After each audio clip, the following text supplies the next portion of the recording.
Coral colonies are usually found in wavy places. You can make waves at home to better understand waves in the ocean. Just put water and a bit of oil in a jar or bottle.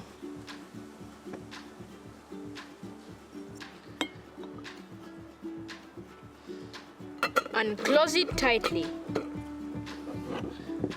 Roll the jar side to side and observe what is happening.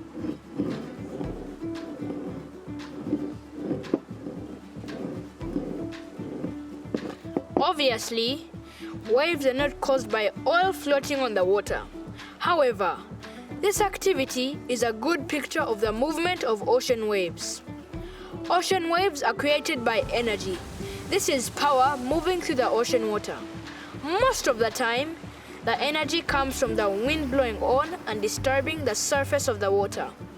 Other things cause ocean waves too, such as the gravitational pull of the sun and the moon. This causes tidal waves or tides. When you move the bottle, you're seeing energy move through the water to make waves, just like out in the ocean.